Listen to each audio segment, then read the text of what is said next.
1, 2, 3 o'clock, 4 o'clock, rock. 5, 6, 7 o'clock, 8 o'clock. Donnie Lamb Jones. Wide receiver. As a season ticket holder of the Jets, I'm going to fool Ken O'Brien of California Davis. Obviously, the Jets know something that, the people up there don't. Fullback. Hello. Roger Vick. Jeff Lageman. Jets just don't understand the draft all back. Blair Thomas, running back, Penn State. Johnny Mitchell. The New York Jets select tight end from Penn State, Kyle Brady. Vernon Golson. Cleveland traded the 5th pick to the New York Jets. And with the 5th pick in the 2009 NFL Draft, the New York Jets select Mark Sanchez. D. Milner. Dino Smith. Jets select quarterback Christian Hackenberg. Sam Darnold. The New York Jets select Zach Wilson. Future Pro Bowler, Elijah Moore. Michael Carter, running back.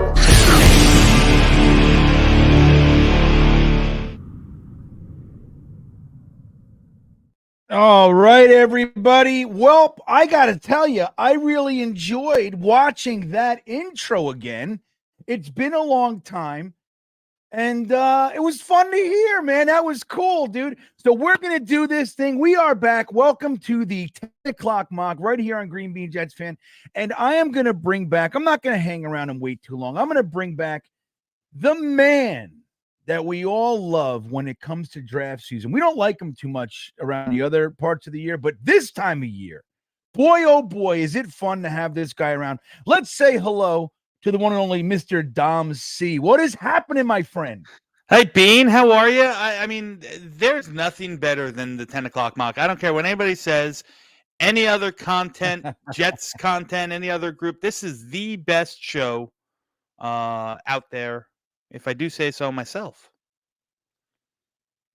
I like it. And this is your second year with this show, is it not? It is. It's my second year as the co-host of the 10 o'clock mock. I don't know if there's a better honor out there in YouTube land, for sure.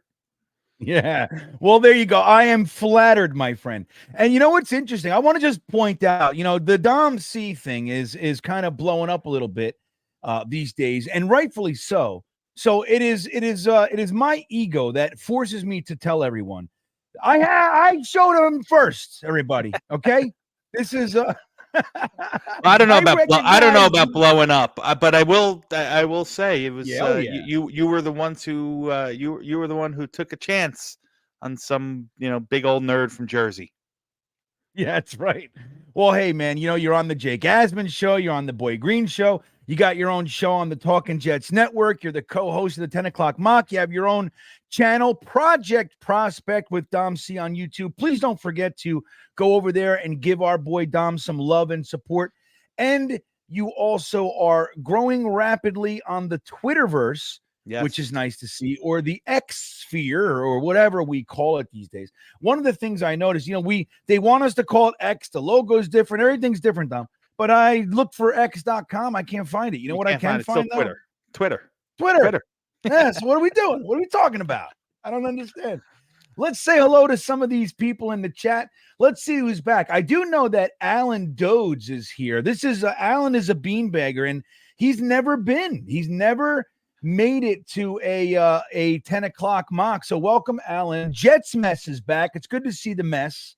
He's back. Dakota, who is among, if not the first of most of my streams. So good to see you back here, Dakota. Welcome. We're going to have some fun tonight, man. Bluto 5150 is here. G-Man won't be here because it's 3 a.m. over there in the UK. Also, our buddy Phil Adams, he sent me a comment under one of my videos. He said, dude, this is 3 a.m. mock shit, and this is out of control. But so I'm sorry to my UK guys. If you catch it later, just know I love you and you're missed. But hey, dude, let me just tell you guys, I don't want to be awake at 10 o'clock either. When I made this show, Dom, I was in the RV. Yeah. I had no job in the morning. I used to hang out till 3 a.m. with these guys online. I didn't care. I woke up. I was in the mountains. You know what I mean? Who cares? I tell you, everyone misses the Tuesday night whatever fest. But that's a thing of the past, man.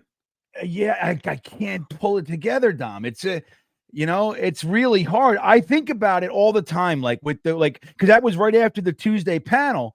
So I would always, I would always just kind of go, okay, we're gonna do the after show, and then I think about it. I'm like, there's no way I'm starting to stream at 10:30, man. But back then I was like, yeah, let's do it. I would just jump on at like 1 a.m. sometimes and be like, hey, and there'd be like 50 dudes like, hey, man, they're just on YouTube. Jersey Joe is here. He can't wait to see if we do a double twofer and trade Huff and trade. What? You never know. You just never know. Eminon's back. Good to see you, buddy. Sir or S. Michael 1980. You know what's funny? S. Michael, let me tell you something. And I want to admit something to you guys right now. Before everybody, I want you to know something.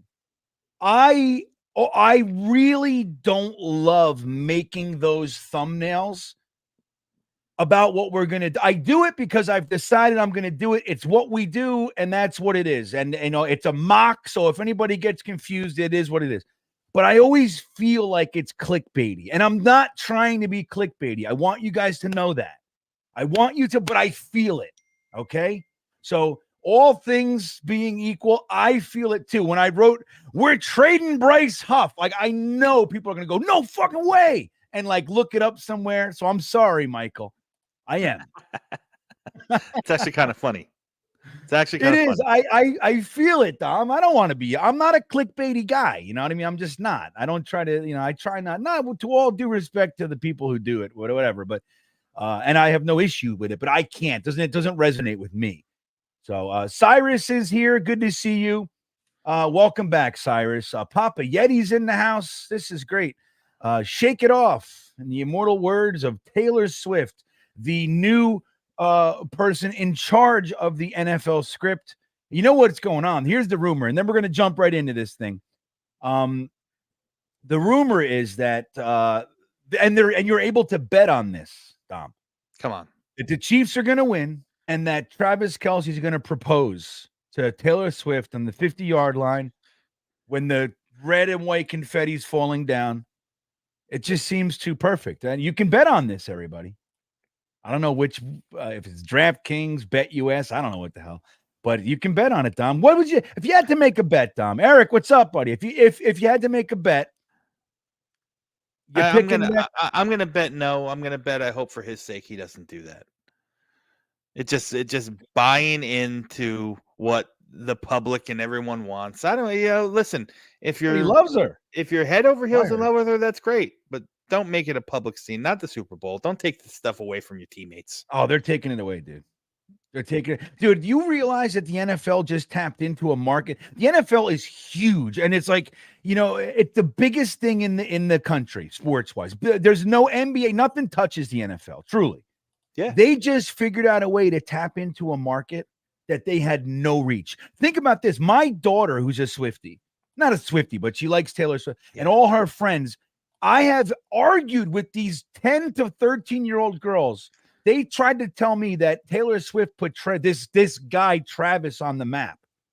And it infuriates me. But they didn't know who. They think that he's famous because of her. Unbelievable. There's a documentary coming out about the Kelce brothers. Like they had the whole thing with the brothers in the Super Bowl and my daughter said, this is just 2 days ago. My daughter goes, look, this guy even has documentaries coming out now because of Taylor Swift. I'm like, I want to choke you. You know what I mean? It's great, man. Donker Sloot's here. John's in the house. All right, guys. Rusty Spooner's back.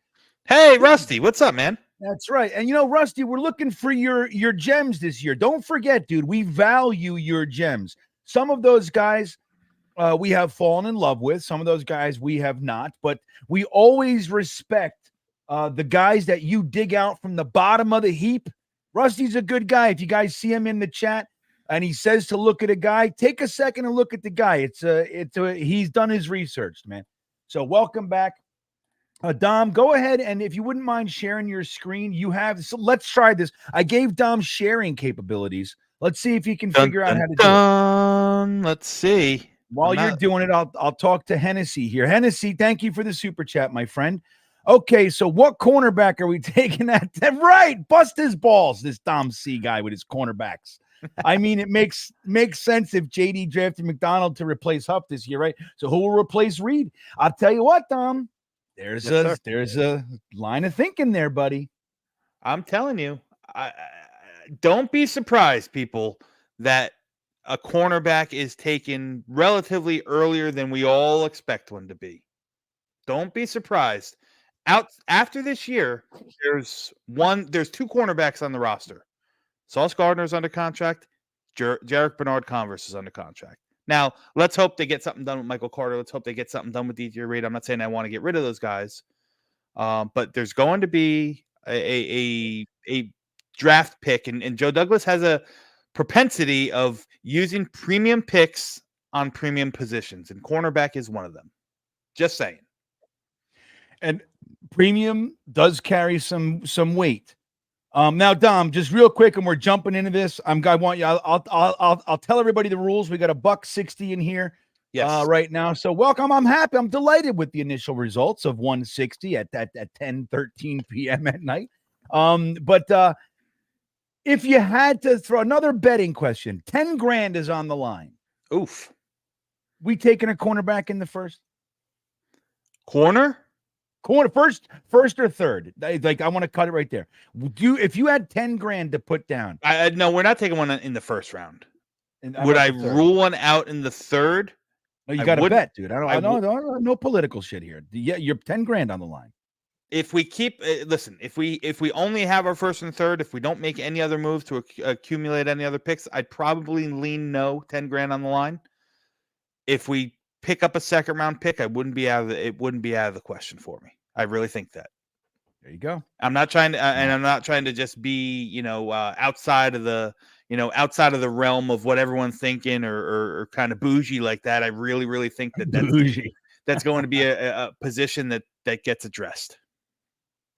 I'll tell you, man. I don't know. I don't see it. But hey, Dom's been right where I've been wrong before. So real quick, Pooch guy, and I want to say this too. I agree. He says you're the first guy on Puka, the only guy. He wasn't the only guy, but I will say he was first. And I'll tell you what, I get a lot of credit for jumping on the Puka train, and I did, and I was on there hard, but I got Puka from Dom. I want to tell you guys that. Like my initial look at Puka deeper was Dom C. And then Tigo also had some Puka love. Yeah, Tigo probably loved him even more than I did, if I'm being honest. Yeah. So, I will gladly take the credit. And you guys don't tell anybody. I'll never admit it again, but I wasn't mine. I just have the loudest microphone, maybe, But we did like him. And you would think that the Jets, he was a fifth, right? Or late fourth, fifth round, fifth. Late fifth. You'd think the Jets could take a flyer on a Puka, man.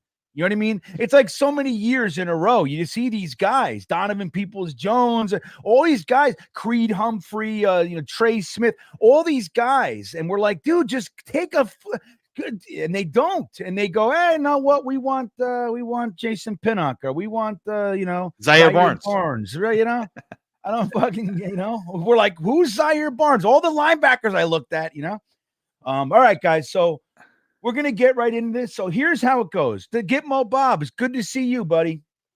Hey, wait, before you get going, I want to address Kaz in the chat here. Kaz, GreenBean, just so you know, GreenBean literally just said that he's not one into, drawing people in by clickbaity things. So this definitely was, Bryce Huff isn't really getting traded. This was all for the mock. It's all for the 10 o'clock mock. We put out the scenarios of what's going to happen, or what the scenario that we're going to play out week by week. And this week we're trading Bryce Huff. So, right. So, all right, and that's a good, thank you, Kaz. It's been a minute, right? I don't remember, I remember some of you guys that were here previously, but it's hard to remember all of you, which streams you guys go to. So just know every single week, what we do is we're gonna have a theme for the mock to explore what it would look like if this scenario happened. It's not that we're leaning one way or the other. People yell at us every week. We're going to get yelled at by somebody or for one reason or other. But what we're trying to do is shake up the mock thing. Like you look at Twitter, there's a mock every day. Mocks. And I do it too. It's fun. But the thing that you start to see as we move through is all the mocks look the same, Dom. It's like the same freaking guys over and over. And so what we try to do is, hey, what would happen to a draft if we did this? Like later on, we're going to do a free agency mock. Let's say we signed these 4 guys in free agency. Now what would the mock look like? And those types of things. So each week, what I do, Kaz, we didn't do it this week because it's the first one and I just wanted to pick this. But I put out Twitter polls and YouTube polls to kind of gather with like 3 or 4 options. Hey, these are the options for the mock theme. And then you guys pick it and then we roll with that. But so once the theme is in place, we'll, like today we have Bryce Huff being traded to the Rams for what is it? The 19th pick in the second round. Correct. All right. 51 overall. All right, so we traded Bryce Huff for number 51 overall to the Rams, and we're going to see what it looks like from there. So that's how we go. Now, what we'll do, guys, we're going to have like a 2-minute timer on the picks. So I'm going to drop the selection in the poll. We're not going to do as many polls this year. We got kind of lost in the weeds last year with, hey, which position, which this, what's pasta do you like? All this stuff. We're just going to go, here's the 4 players, and you guys are going to pick it, okay? And we'll see how this rolls. I have a 2-minute timer. We will close the poll at 2 minutes. If one person votes, we close it. If all of you vote, we close it. And that is the pick. Okay. So you guys get to choose or at least have input on who the selection is. Okay. So here we go. And I see a super chat. We'll start the mock and then I'll get to your super chat. All right. E-Boogie real quick says, thanks. His member super chat. Trade AVT too. He's been on that one for a while. We'll see if that happens. E-Boogie. We don't know. But thank you, buddy. Thank you for the 10 months of support, my good friend. All right. So here we go. Now let's start the draft. See what breaks for the first 9 picks, Dom. Whoa, here we go. We are live. Caleb Williams, Drake May, Marvin Harrison, Malik Neighbors, Joe Alt, Jaden Daniels, Roma Dunze, Cooper DeJean, and Brock Bowers. Now, in all honesty, Bean, those 9, it's not outlandish. I mean, Cooper DeJean probably a little higher, but, Atlanta's been mocked to a defensive guy.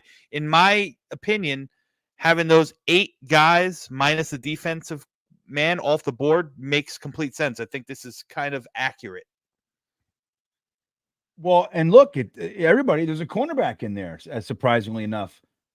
Just like that at pick 8 to the Falcons, who I do believe are going to go defense. I do think the Falcons end up going with one of the pass rushers, whether it's from Alabama or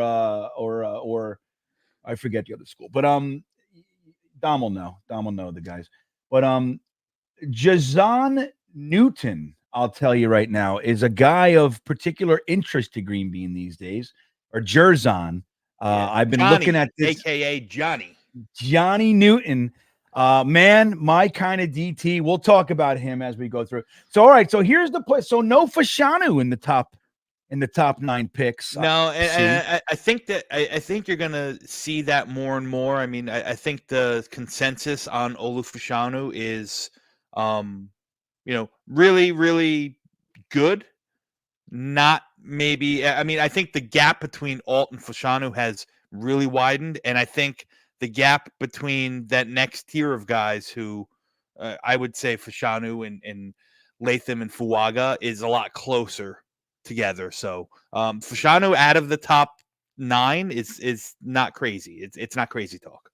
Oh, interesting. So we'll throw Fashanu and Fuaga up there. Mm-hmm. You want to put? I'd like to get a wide receiver in there, Dom. I could put Latham. Yeah, and here's the wide receivers, and here's the problem: is that the top 3 guys are gone, and to have another wide receiver here might be a little bit of a stretch. I mean, Brian Thomas is a good player. I don't know if he's a top 10 player. That's just my opinion. But if you want to Right. put one in there, absolutely. We He's do the have guy. 22 trade offers, but PFF works a little different. They don't actually make offers. They give you the teams that are interested in trading. So 12, 13, 14, 15, 16, 17, 18, 19, 20. All the teams, pretty much. Yeah, and that's kind of that's it's an interesting, which is my issue with PFF. I like PFF, but that's kind of one of the rubs. I haven't figured out how to reconcile that. You know what I mean? How to make sense of it. So we're gonna stay pure today. We won't make too many trades. Yeah, that's fine. But here we go. So the poll is out there, guys. Go ahead and get your vote. I see my buddy Harry's in here. What's up? Good to see you, Harry. And get while on here we're and vote.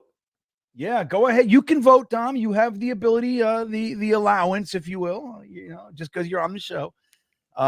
So Mitt Flair, while we're doing that, thank you, Mitt. Appreciate the super chat. He says, every year you guys have been doing this. JD drafted a guy that made us all say, what? Yeah. I wouldn't be surprised if it happens again.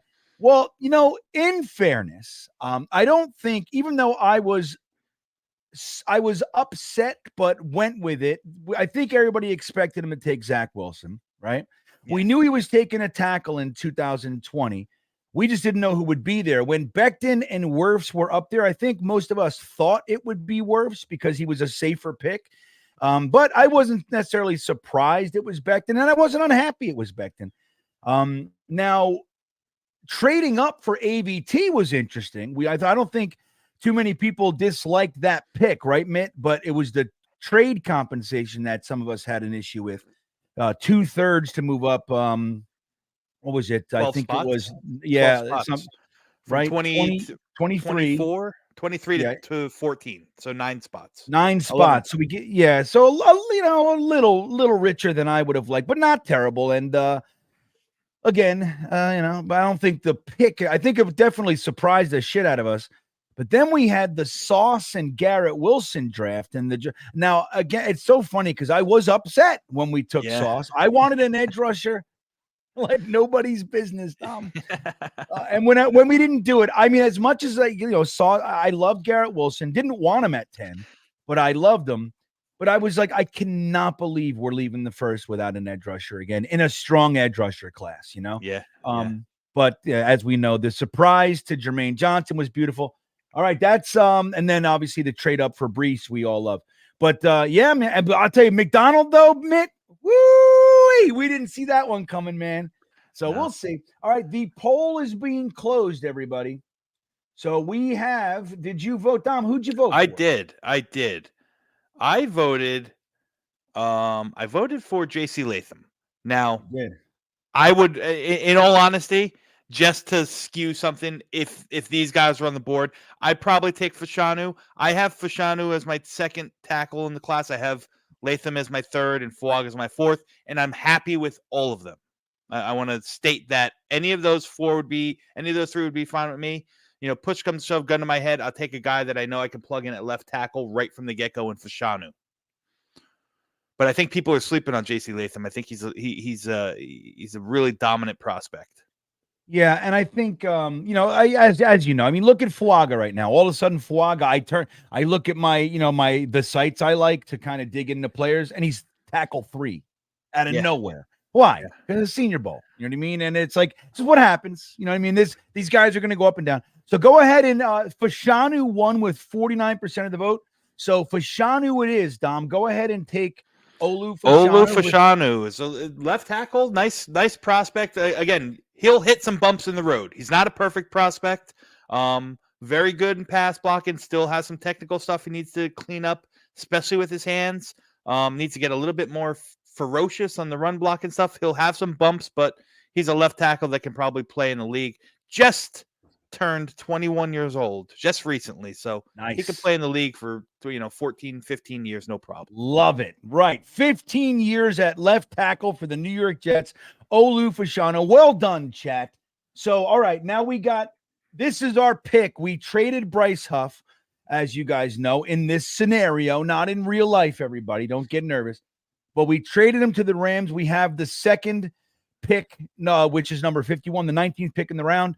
So here we go. It looks like we have we still have wide receiver as a need. We could definitely go with another lineman. Mhm. But let's see who's the best player available on their board, Dom. The best player available is Patrick Paul, another Ooh. left tackle prospect out of Houston, 6'7", 330 pounds, 36.5-inch arms. I mean, just a physical specimen. Showed up. It was kind of so-so day one at the Senior Bowl. Really played better day 2 and day 3. I think he proved a lot of the questions. I think he answered a lot of the questions in regard to his athleticism or lack thereof at the Senior Bowl. So he's a guy that this is the area where he's going to be. He's a guy that could sneak up in the end of the first round, and it wouldn't. Somebody's going to fall in love with that length. So Nice. it wouldn't. Now, it wouldn't. would you? Can he be left or right? And you might have just said that. Is he? Got that He played left tackle. He played left tackle in college. I think for 4 years consecutively. So could he play right? I don't know. I mean, I would think so. I think it's easier to go from left to right as it is to go from right to left. There's a big difference in that. So big difference, right? Yeah. Right tackle seems to be where left tackles that are struggling go. Right tackle, it's where the guys who are exceptionally strong at right tackle, then you can go to left tackle. If you're failing at right tackle, we might look at you as a guard. If not, we're going to say goodbye. Yeah. Well, and it's funny too because things are changing these days. Like teams set their defensive ends not necessarily to a strong side, weak side like they used to do back in the day, but they got left ends and right ends. I mean, right. Myles Garrett. He'll always stay on the right side, so he'll be rushing off the left tackle all the time. But what's his face? Oh my God, I'm drawing a blank. Who's the guy? The edge rusher, Max Crosby. He rushes from the left side all the time. That's right. Right tackle's got to be good as well. That's right. And you started seeing that maybe like 10 years ago, yeah. give or take. You started seeing teams wisely take their stronger edge rusher and stick him on their left side to play against the right tackle because he was able to exploit that a little bit more. Left tackles where, we were all focused on the left tackle being able to take care of that elite edge rusher. And they started going, wait a second, let's stick him over here.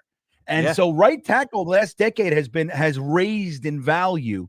Is what we've seen. Green Dog says, thanks for keeping the Jet season tolerable and keeping the excitement up in the offseason. Right on, dude. This is us. This is what we are the off-season champs, baby. That's right. We're the off-season champs. It's where we shine. Now, real quick, we'll throw these players up. I'm putting Patrick Paul up there. I'd like to put an interior lineman, Dom, and maybe two wide receivers. Listen, there's two guys that I think for the interior that stick out to me. One's Christian Haynes. I mean, he killed it at the Senior Bowl. He's always been very high on my board. I think I have him as the third-ranked interior guy, but I'll pull up the interior guy so you can see. And real quick, just so I can answer this, though, too, while you do that, Mitch wants to know, why would the Rams trade a second-round pick when you just get an edge at that spot in a rookie deal? Well,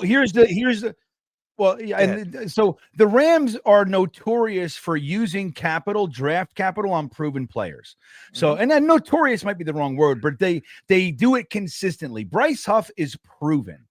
You know what I mean? Yeah. You know what you're getting with Bryce Huff. He's a borderline elite edge rusher. And if you believe that he can be an every down player, I mean, dude, you look at his stats, they're comparable with lots of guys that are getting twice the playing time of him. So Bryce Huff, the bang for the buck, is significant. And you as much as we love these guys coming out of school, there's no guarantee, man. Guys that you think are slam dunks, they struggle and sometimes they take 2 years or they never make it. How many Jet second round picks can we talk about here? So that's what I would say to that. On top of that, this edge class it thins out really quick. There's a couple good guys at the top, and then it gets thin real quick. Right after the guys like Chris Braswell, who still, I don't know if he's coming in and being a 3-down guy, or Jonah Ellis from Utah, who's probably a one-trick pony right now, and a guy that's going to be your pass rush specialist. After that, it gets thin really, really quick. So it makes sense if there's a team that thinks they got something going to go and get a guy and sign him long term. Remember, Bryce Huff's young, 25 years old. You know what I mean? Right. He's going to get another contract after this one. So. That's right. So you lock that guy in now, man. He's coming in, and you know what he's bringing to the team. So that's where the value is, and the Rams do it. The Rams have shown you they value proven talent over the picks. They've done it time and time again. Now, Bearded, welcome aboard. Bearded is a beanbagger. Now you're a stream beaner. I so appreciate your support, buddy. It's good to see you here, and thank you. Enjoy the free super chats and your emojis, man. Yeah. Now look, dude, Dom, do you want to put Cooper Beebe or Cooper Beebe and Christian Stout? Haynes are Cooper Beebe and Christian Haynes are the two guys that stick out to me here most. Mahogany's nice. He had a really good Shrine Bowl. I think this might still be a little too rich. I think Christian Haynes, if you're looking at the interior, I think Haynes and Beebe are the two guys. Haynes is a left guard, right guard, probably a right guard. That's what he played in college. He even snapped the ball a little bit at the Senior Bowl. So he's got a little bit of flexibility. Cooper Beebe is a valuable chess piece. He literally can play all five positions. He literally can play all five. So let's throw him up there. Do you want to put Patrick Paul? We just drafted a tackle. Let's do the two interior guys. So we'll put Haynes up there. And I'll pull up a couple wide receivers. What do you think? Yeah, there you go. We'll do two interior, two wide receivers.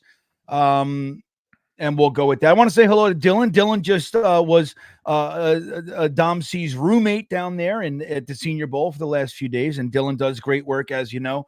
Dylan coming out of Jetnation, right away you knew Dylan. Dylan was when Dylan was the new guy at Jetnation with Glenn and Alex. You could tell right away. I remember talking to Phil at Jetnation and going, "Hey man, this guy Dylan." The young buck, he knows his shit, man. And he's like, oh, yeah. We like Dylan. So Dylan has kind of risen through the ranks as well. This is his third year down at the Senior Bowl this year. So welcome, Dylan. We love seeing you here, man. You're a good dude. Yeah, good dude. And if you're not following Dylan, you should if you want to educate yourself a little bit. Yeah, he knows his stuff, man.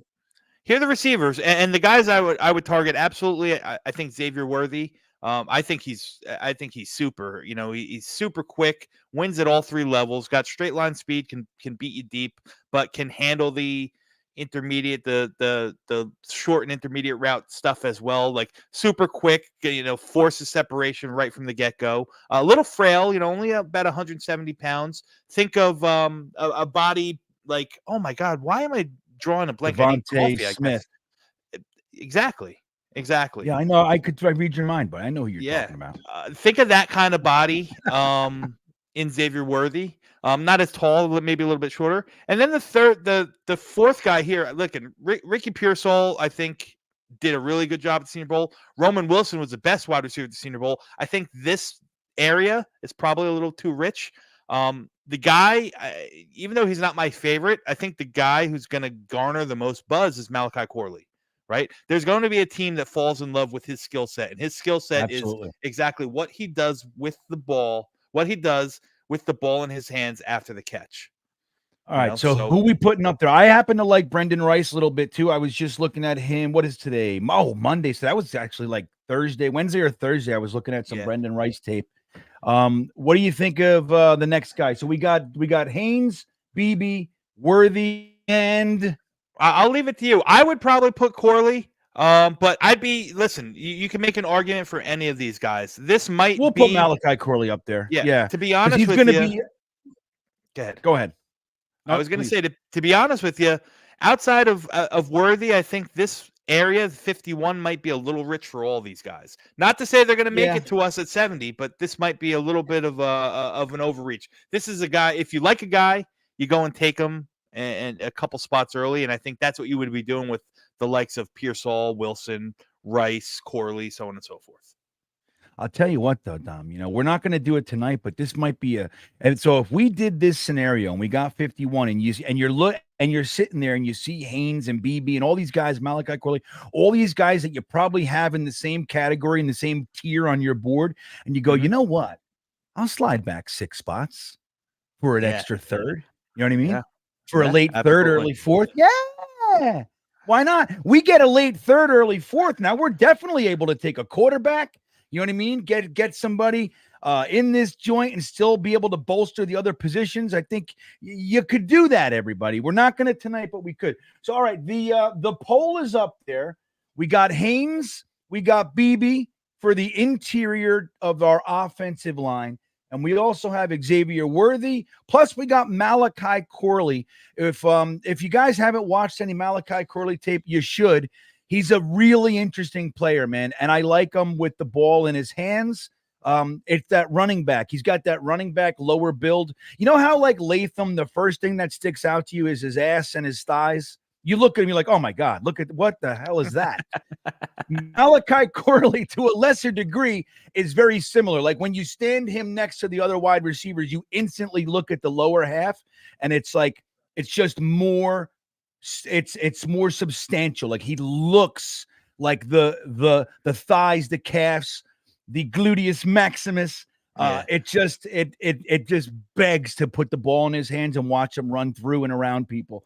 He was a running back, Bean. You know, he's only been playing wide receiver for a couple years. He came into Western Kentucky as a running back. Look at the poll, Dom. When you go vote, take a look at the poll, what I wrote there, just so people know. Yeah. Look at that. Look at that. Now, we gotta, I'm not trying to skew you. I just want you to know. That's all, everybody. I'm not trying. Now, if I voted, I'm going to tell you straight up, I'm going BB all day.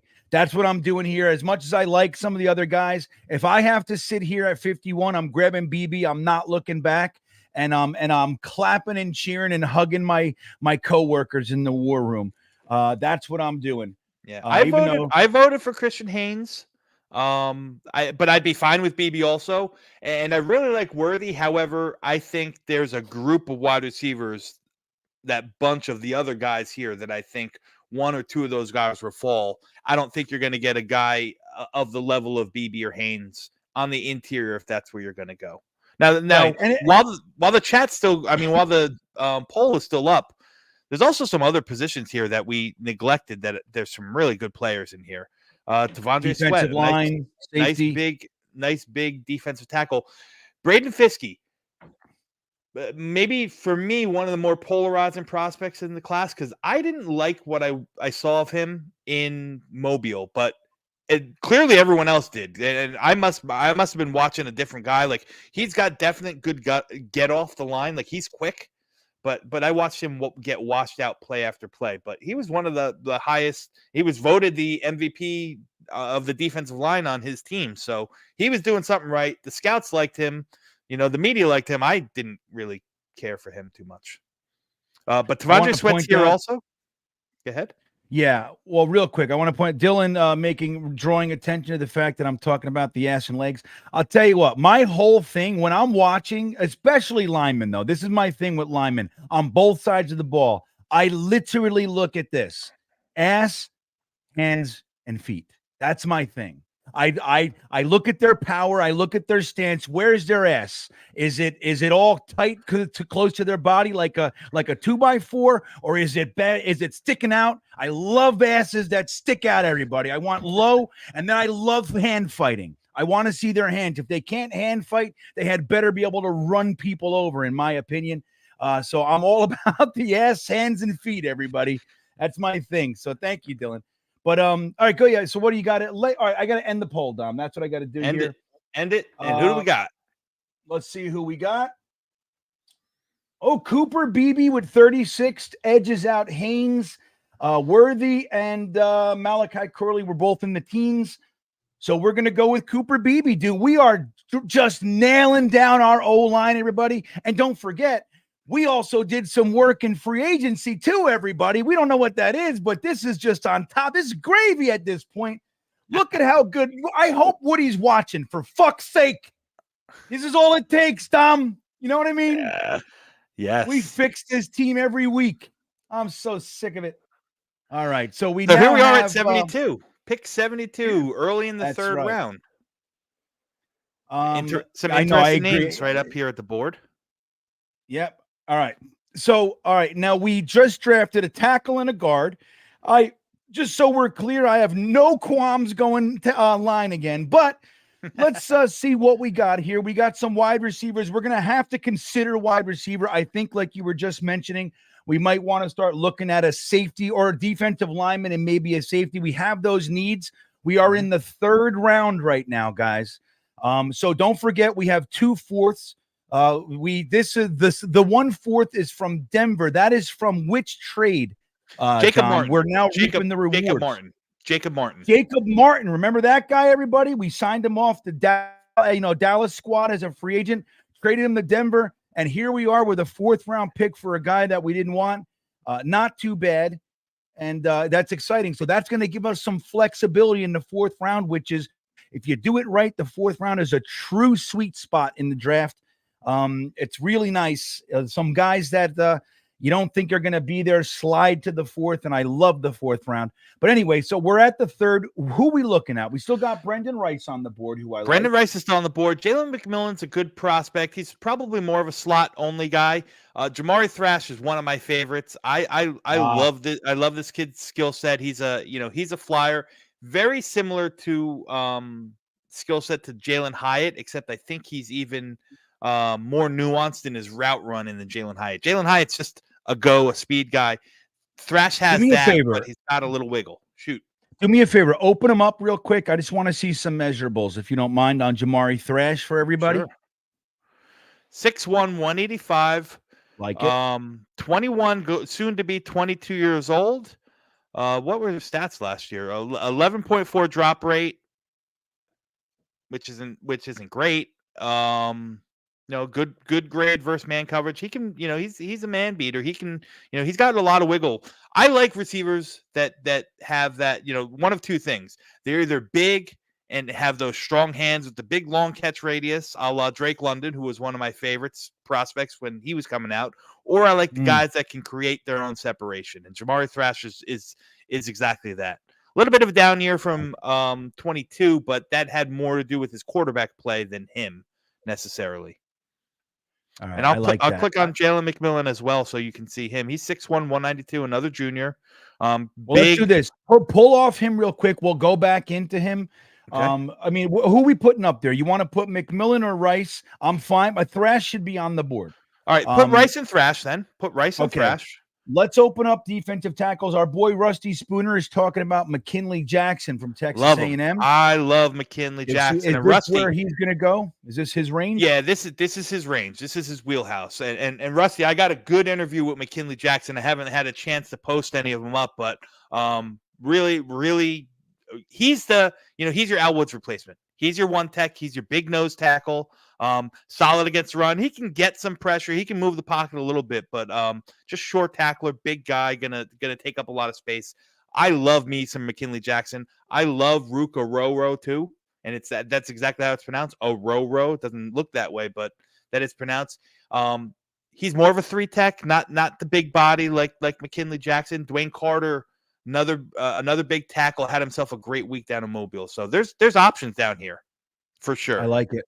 Adrian reminding everyone, Woody, who's I think is watching right now, I should be the GM. Dom would be the head of college, yeah, right. Scouting. College, right, that's right. You be the lead, you be in charge of all the scouts, Dom. Yeah. I know you're just coming out of scout school, but you'd be the boss, buddy. Hey, man. And nice. They'd be like, the guy just got out of school. I'd say, shut up. You've been screwing up this team for decades. You're gonna listen to Dom. That's the way it goes. Yes. So I like McKinley Jackson here, so I think we should put him on the poll as well. Wait, did I put the poll up, or what the hell happened? All right, I deleted the poll here somehow. All right, it was Brandon Rice, Jamari Thrash, McKinley Jackson, and then we can pick a 4th guy. We can, we want to look at the safeties. Yeah, I do. I want to look at the. You know what? Yeah, let's take a look at the safeties who we have. Yeah. I already know who's going to win this one, but anyway, let's get a safety up there. Educate us on a safety real quick. Well, I mean, all these guys I like, but I'm going to tell you that the one guy that no one really knows a lot about, but I find very interesting, is right here out of Utah, Sione Vaki. Now, why I say that? Because Jeff Ulbrich, during his pressers at the podium, called out a couple guys by name. Sione Vaki was one of them that said he was outstanding. He loved the way he played football. I loved the passion that he played football with, and even more so his versatility. This guy not only took reps at safety, he took reps as a press man corner, and he took reps out of the backfield as a running back, running pass patterns against defensive backs. This is a guy that you can circle as there's definitely going to be interest in the Jets world. I don't know if he's worth a pick here. I'm not there with him yet, but I just thought that was very interesting about him. Of these guys here, Javon Bullard, he's your typical kind of single high free safety. Jaden Hicks is your typical box safety. I love them both. I think they just have different skill sets. Those are the two guys I would look at. Talk to me. Who am I putting up as the fourth? I mean, do you want a strong safety build or do you want a free safety build? I want interceptions. That's what I want. Javon Bullard. There you go. All right. Here we go, guys. The poll is up. Let me set my timer. 2 minutes, everybody. I also want to remind everybody, we have 232 people in here. We have 100 likes. So if you wouldn't mind smashing those there milk thumbs, it would be appreciated. Give us a thumbs up if you think Dom C is doing a good job with his breakdowns and player evals. Go ahead and hit that thumbs up to show Dom C a little bit of love. It would be appreciated. Yeah. So we have, let's see. Yeah, we got 1:30 left. 1:28.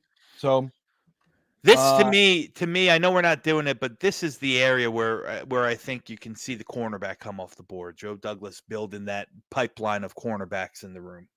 You know, I'm hoping we don't start with any pipeline shit until the 4th round. That's what I hope.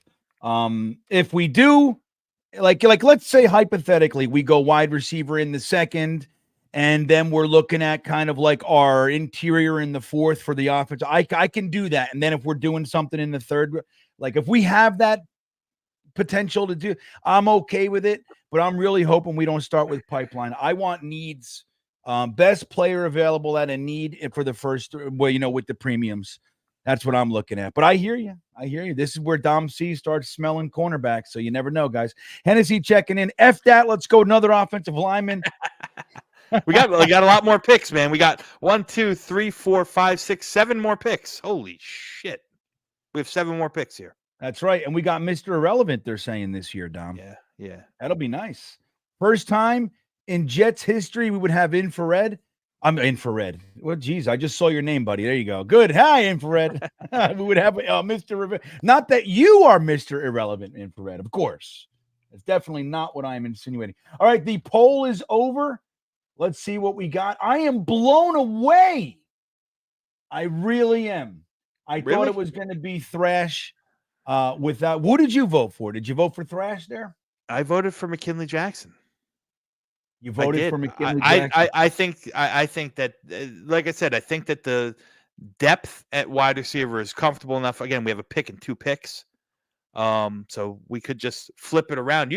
What we could do, being for sake of speed, is you could take the top 2 and say they're the next 2 picks if you want to do that. Well, that would be Brendan Rice and Jamari Thrash. I don't want to do that yet. It makes me nervous. Okay. It makes because I don't know if all the guys who would take, you know what I mean? I don't know. I don't know where that is. All right, so go ahead and slam down Brendan. Hey, I think we gotta. I like Rice, so I think this is a good pick. And don't forget, we're going to get T. Higgins or Tyler Boyd or one of these guys, Pittman. I firmly believe we're getting a free agent free agent wide receiver. So this will be good. Bringing Rice on and not expecting him or needing him to be something immediately is good. Nothing more than our number 3, I think is perfect for this year. All right. So thank you, Party with Peg and Artie. With Peg and Artie. I like and that. Thank God I was wrong, because that was the 3rd round pick. So we didn't have back-to-backs. Now we have 111, 113. So yeah. Okay. So I see what you were doing. Now, how about this? For the 4th, no, we can't, because I think we're going to bring in a quarterback for the 4th round. Let's see who we got, because I do believe that the 2 4th round picks gives the Jets flexibility. I have been told that the Jets' plan is to hope that Travis from Florida State makes it to the 4th round. If he's there, they intend to bring him in. That's what I was told. Now it's early, and who knows? It could have been Rex Hogan for all I know that came from. He's gone, so I don't know. But that's what I heard. So I do want to add the quarterback in for the 4th round, see what we think. So I'm going to throw him in there. But what else we got here, Dom? So we got 2 O linemen and a wide receiver. Let's start looking at some defensive tackles, cornerbacks, safeties. We could also throw another offensive line in there if you like, but I'm going to put the quarterback in there and I'm going to steamroll you and tell you, I happen to see there on the board now, Travis is there. Yes. So I'm putting him in there. Okay. You can put him in there. Still think it's a little rich, but this is your show. I'm not going to argue. I'm just putting him up there. I didn't pick him, so we're good. Well, listen, the reality is that I mean, you could take a flyer on Jordan Travis. I probably wouldn't touch any of these other quarterbacks. The next one I would touch is Carter Bradley, and that's probably not until 6th or 7th round. I think he's got good lineage. He's got good enough arm strength. Keaton Slovis, not in this pick, but he's an interesting one. He's another guy who the Jets met a few times at the Shrine Bowl. You just can't do it. You just can't. You're just not allowed to do it, Dom. You can't. You understand? Yeah. All right. So let's look at some of these defenders, guys. I'm going to go back to the defensive interior. Michael Hall shouldn't be here. Michael Hall will be gone in round 2. He played himself into a lot of money during the Senior Bowl. E Boogie's asking about Tyler Davis. He was one of my favorites on film. He did not play very well at the Senior Bowl, but he's that run stuffing interior 1-tech 2-eye guy that can that can service the run and might not offer you a lot as a pass rusher, but can play on the early downs, so on and so forth. So he's a big body, a good run stuffer. He didn't show up too well at the Senior Bowl, but one-on-one drills is not his forte. You know what I mean? He's more of a run. He's more of a run stuff and defensive end. I like him. Jordan Jefferson's in that same build. Listen, if Michael Hall's on the board here, you got to put him on the poll.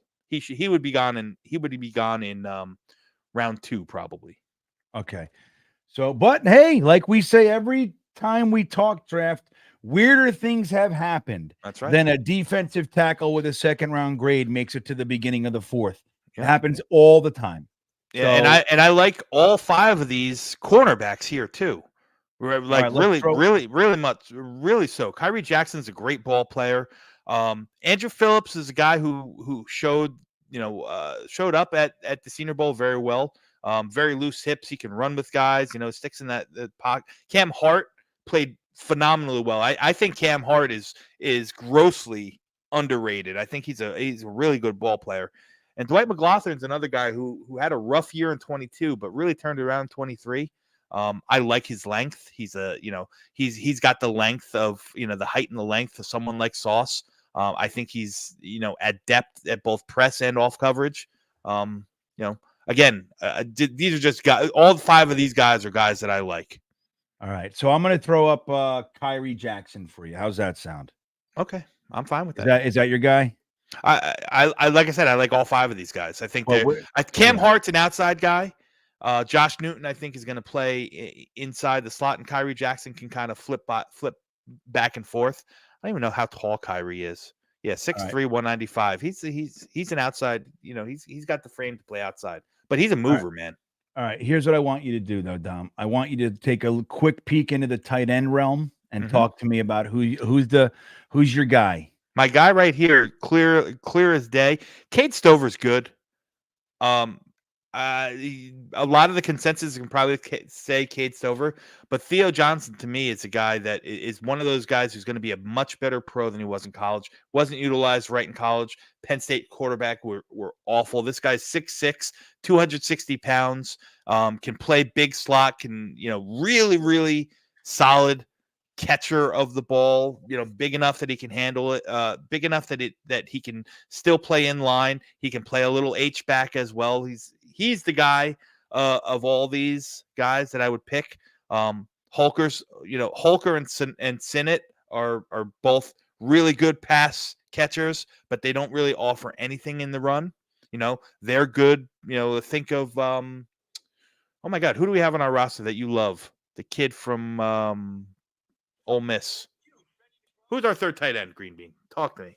Oh, oh yeah, come on, man. We're gonna do this. Yaboa. Yeboah, yeah. So Halter and Sinnott are in the kind of in the Yeboah mold, where they're more receivers than they are true inline tight ends. Whereas Yeah, the other guys here, Theo Johnson's the guy I would pick here. I know people are Yeah, going to like throw Stover. Theo. Yeah, I'll throw Theo Johnson on the poll. So here we go, guys. The poll is up. The timer is set. Let's see here. Let's see what we got. Oh, the timer is having a problem, Dom. What is the problem here? Okay. The timer is set now. So you got a couple extra seconds there, everybody. So there we go. E-Boogie, GreenBean, are you the leak? I'll tell you what. Here's the truth of the matter. If I have a couple little places that I get my information from. One guy more solid than others. But yes, I would be the leak if I was inside E-Boogie, I would be tight-lipped as tight-lipped could be. I wouldn't be able. I can't wait till these guys see what the hell I'm doing. That kind of a thing. You watch. Yeah. So GreenBean, while the time's going, let me ask you your honest opinion about the Jets tight end room as it's constituted now. Like, are you comfortable with it, or you think tight end is a area that you think should be targeted? Like, how do you feel about Conklin and Rucker and Yeboah and Zach Kuntz? I like our tight end room. I'll tell you what, I wouldn't be looking for a tight end. But I mean, like the Brock Bowers thing, like if that happened, I would not be upset with it. And he can push anybody anywhere you know what I mean? Like whatever we got to do, kind of a thing. Like if one guy has to be pushed off, I don't really like Zach Kuntz. I'm gonna be honest. I love the build. I love all the stuff. But Zach Kuntz slipped to the 7th round for very, very good reason. And he looked sloppy. Don't forget, I think it was Aaron Rodgers in Hard Knocks. Remember when Zach Kuntz caught a touchdown in the preseason? He said, "Oh, look at that. You run the wrong route, you get the glory." Isn't that nice? Yeah. Well, listen, the truth is Zach Kuntz isn't really good at football yet, but he has a sky high ceiling, an athletic profile that's unmatched. So, you take the dart throw and you hope that you can mold him into something viable. Right, especially with a coach like Middleton. Like if we have a coach that we like on the offensive side of the ball, it is Coach Middleton. So give him the Coach Middleton. It's a 7th round pick. He's got everything you want in a tight end. Who knows? So I'm not anti, but no, I don't see tight end as a need this year. I really don't. I think Yeboah came out of the gate when he did get on the field this year. They put him in a lot of blocking situations. If you go back and look at the tape of a lot of those BRYCE Hall breaks, toward the latter part of the season, look at the key block right as he breaks through the line. It's Yeboah right in front of him. Yeah. And I think that he did a really good job, which was the question mark in his game, everybody. His hands are not in question. Nope. It's his blocking ability. So the fact that he came out, he was laying some wood, like some really crushing blocks. So I don't know, man. I'm hoping that Yeboah sticks. I would love. I believe it's I believe it's a free agent, but he's a guy that you can bring back at a very minimal cost. He's an end of the roster kind of guy. Yeah, you just say, "We're ready for you, kid. You're ready to do the thing," and he goes, "Yeah, I'm right. I'm here. I've been hanging out." So get him on the field. The poll is done, and Michael Hall is the pick with 45%. Dom. Yeah, I'm not surprised. Let's slam that down. Yeah. Jordan Travis came in second with 35. So here's going to be our second 4th round pick. We're going to go right to it. So we just grabbed a defensive tackle. Dylan says, if we pick Travis over Hall here, oh boy. Well, now let me ask you this. Is Travis still on the board? What my suggestion being is that you take those 3 guys that we had up there, throw them on the poll, and then really make it spicy. Put Cedric Van Pran, the center, in there. I like this. I like what Dom said. We're going to do that. So this is pick 113. Yep. Look at that. So we got, all right. So we're going to do exactly that. So we have Jordan Travis, the quarterback, with our second. This is our second 4th round pick, everybody. We have Kyrie Jackson and Theo. And Theo Johnson. Mm-hmm. So Kyrie Jackson. Come on, Kyle. All right, Kyle. You hear that, Dom? All right. Wasn't me. I know. Good stuff.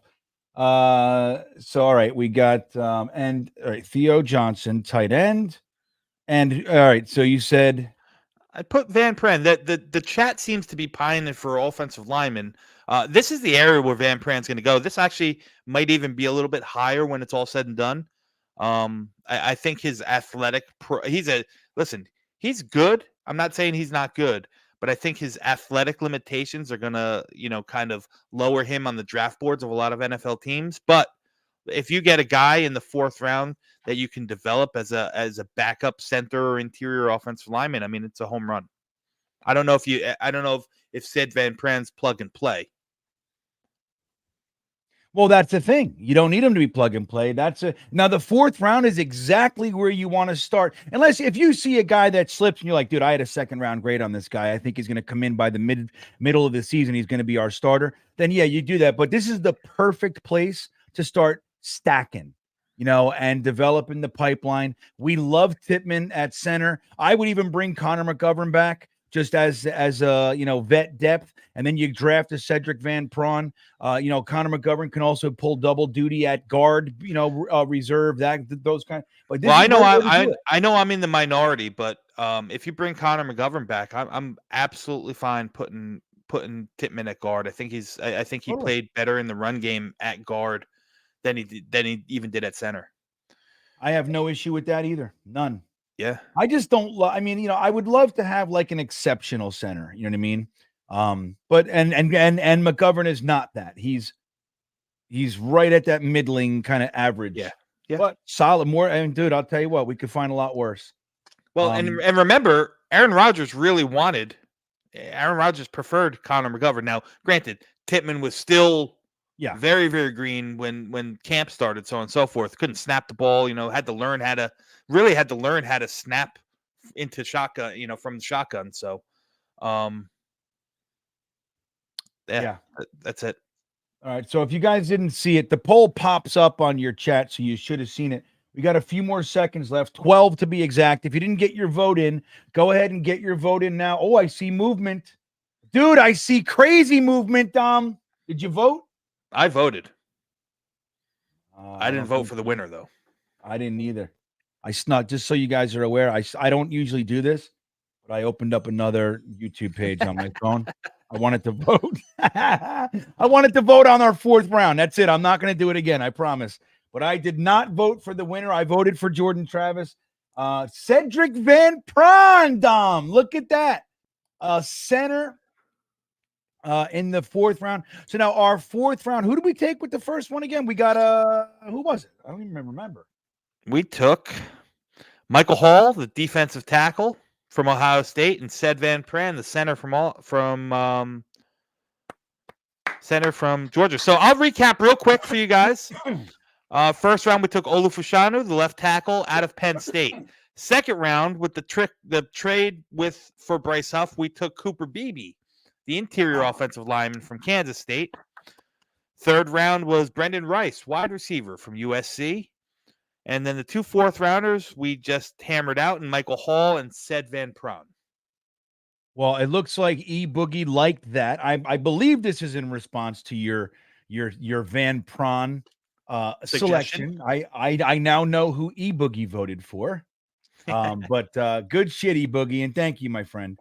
So yeah, look at that. Now look at that, Bean. Look at that. Look at 130. We missed him. We missed your guy at 130, Malik Washington, off the board. Oh, I was just going to start talking about him, you son of a bitch. I was waiting until the 5th. That's the thing. And he's creeping up right now because, I think he's showing some people some things, but I fully expect him. I mean, I think his ceiling is the 3rd. I mean, I don't see it. But it could. I mean, he could be a 3rd round pick. I would love it if the Jets, if he makes it in that 4th round, I would love to see a guy like this brought in. I don't think they're gonna, with Hackett's propensity to lean toward bigger receivers, and we already have Gibson going into his 2nd year. I just don't see it. But man, I would throw Gibson in the garbage if we could get Malik Washington. But there it is. Yeah, thank you. Breaking my heart.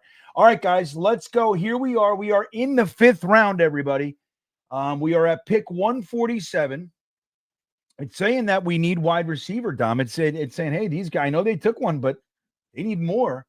So maybe we add a wide receiver to the poll. But I'm also thinking we and Joe Douglas is going to do this, but we got to start thinking running backs too, Dom. Absolutely. And running back is a need. People don't want to recognize. I think running back and defensive tackle and cornerback are needs that everyone is just kind of putting to the back burner because everyone wants wide receivers and offensive linemen. But running back is definitely a need. But we're talking wide receiver here. Yep. Josh Cephas had a great Shrine Bowl. I think he's, I think he's a good player. I don't think he's the best player.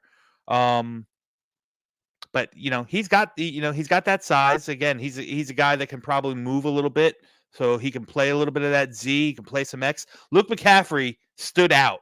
Yeah, at the Senior Bowl. So Luke McCaffrey was one of the receivers that stood out. I was thoroughly impressed. I wasn't impressed with his film, but he really played very well. Was able to find the soft spots in the zones. Got himself open. Created some separation when he needed to. Showed good hands. So Luke McCaffrey is a guy you should put on the board if you're going to talk about wide receivers. And do me a favor. Let's take a look at their big board right now. Let's see what they got. So just Malik Mustafa, I love this kid. I love this player. I do. This is a perfect target in my opinion for us. He's a strong safety. He's got a little bit of chops. He's versatile enough. He can play the slot a little bit, play free. Very similar to Jordan Whitehead in his style of play. Ferocious, good. A much better tackler, but wraps his arms. Right? Wraps his arms. Yeah. Big hitter. Big hitter. I love the kid. I loved his film. I got to talk to him as well. So that also I kind of always have a little bit of propensity towards those guys. JT Bertrand's another guy I talked to. I have a good interview with. He's a no nonsense. He's a tackling machine, man. JT Bertrand, and he's a guy who can easily you can groom him to be your Mike of the future behind. When CJ Mosley decides to hang him up. Now we're in the 5th round, so it's not the worst thing in the world to, if you see that guy you really like at these other positions. Don't forget, we have plenty on the back end of the draft, 7th, 6th, 5th. So we have we're okay. Yeah. That said, I'm hoping we don't take a linebacker in this draft. I must admit, I know, I hear you. But I am hoping. So, but look, we have Luke McCaffrey. We have Malik Mustafa up there, 2 need positions. Yep. At safety and wide receiver. Let's talk about who else we have. Is Travis still there? He can't still be there, right? No. Joe Milton Milton. Yeah, but he's really bad. Bad, everybody. Nobody wants Joe Milton. Joe Milton's not. There's a good chance Joe Milton doesn't get drafted. I mean that wholeheartly. I don't think any of these quarterbacks get drafted at this point. I think they're all priority free, undrafted free agents. Yeah, Sam Hartman, I think he might end up and Tagovailoa might end up in the latter rounds, in my opinion. But Tagovailoa had a good Shrine Bowl. Yeah, but he's only 5'11". Yeah, he lacks that ability to press, push the ball downfield. That's my opinion on him. That's Jet Engine, our good buddy, checking in, saying this would be a perfect draft for this train wreck. I do. Jet Engine, it's not that complicated, everybody. I just want to point this out. I know in the real life, it's not that complicated. I'm just telling you, it's not. Now, here's a guy I think we should consider, and I'm going to put him on the board. Dylan Laube. I talked to you about him well before the Senior Bowl, Bean. Small school kid. He came probably the biggest riser out of all the running backs at the Senior Bowl. This isn't a pro comp, but his game is very similar to the style of play of Christian McCaffrey. Dylan Laube had over 80 catches in 3 years in college, had over 1,200 rushing yards, 2,000 combined yards for 2 consecutive years. He's a Long Island kid. He's just a really good football player. He can offer things on special teams as a kick returner as well. He's a guy who played himself up into this area. 4th, 5th round is where he's going to land. So if we're going to talk about running backs, I think he's the guy that I want to put on the board. Yeah, I'm totally happy with him. I actually watched some stuff on him. I watched a little bit, quite a bit actually, and I'm totally. I would be very, very happy if he was the guy that we brought in here. Yeah. Yeah, he seems like he's one of those guys that works himself Yeah. to success too. I Exactly. really like, you know what I mean? I like those. He's a lunch pail guy, Yeah. as we say. But he can be, you know, they lined him up again at the Senior Bowl. He was so good they even put him in, you know, in the one-on-ones, wide receiver, cornerback things, and you know he was toasting guys left and right, man. Yeah, Adrian Gutierrez says Jets need a Swiss Army knife running. Well, back. there's your guy, There you go. Dylan Laube, again out of New Hampshire. No one knows him, but you know the guy's just a player. And he even said in an interview, not with me, but one that I heard when he was at the podium. You know, he talked about he tries to model his game after Christian McCaffrey. That's not a bad thing. That's not a bad thing to say out loud. You know what I mean? Yeah. Hey, you know, the guy I trying to be like is Christian McCaffrey. Oh, that loser. Yeah. You know, so not too bad. All right, guys. Dom, we need one more player for the to round this out. I'm going to go back to the cornerback room and put Johnny Dixon on there because I think that cornerback is a need. Okay. Dom, see everybody. If we either respect him or we don't. You know what I mean? He's saying cornerback's a need. We gotta, you gotta at least listen. I'm not listening. Joey R. I clearly said that it's not a pro comp to Laube to McCaffrey. He's not. There's no other Christian McCaffrey. Yeah, I said his game in the multifaceted aspects of his game, him being a ridiculously good receiver out of the backfield is similar to the role that Christian McCaffrey plays. I'm not comparing the two at all. Right. Yeah, don't get it twisted, everybody. So I will tell you, so far, Luke McCaffrey's running away with it. So, guys, we have about a minute and a half left in this poll.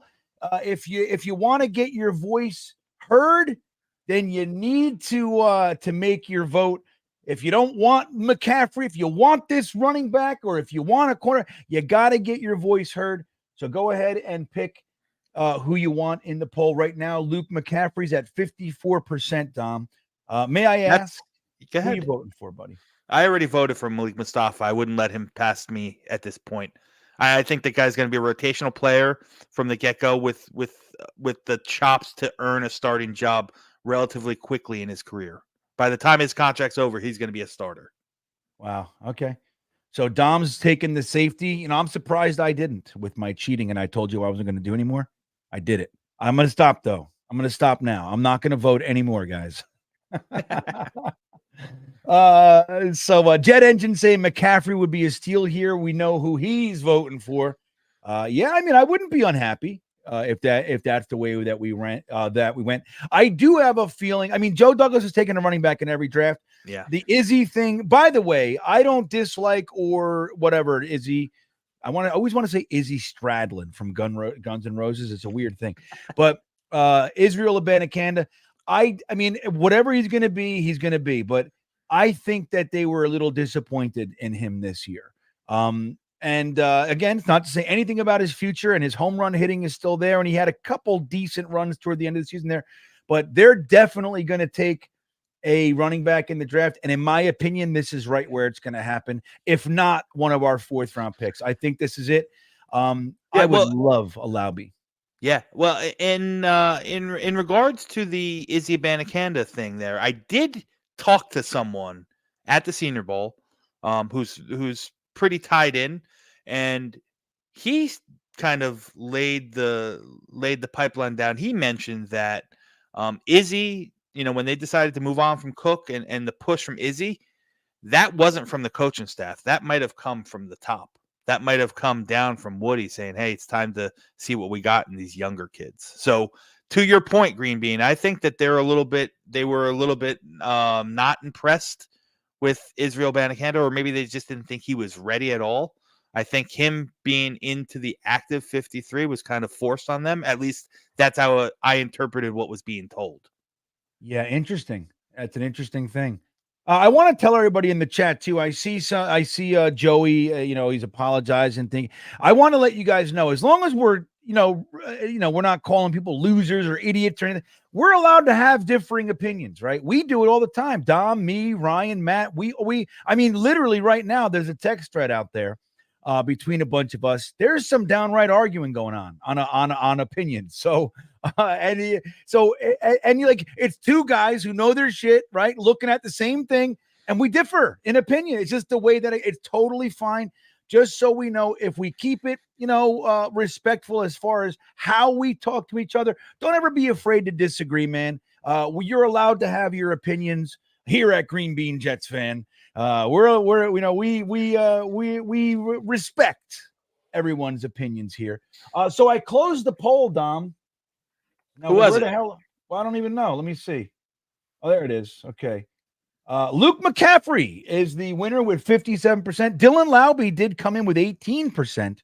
Mustafa at 14%, and the cornerback. Nobody wants a cornerback, man. I'm with you. It's just not fun this year. It's not fun to take a cornerback this year.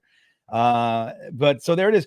Jet engine Milton's a Scud missile, powerful but completely inaccurate.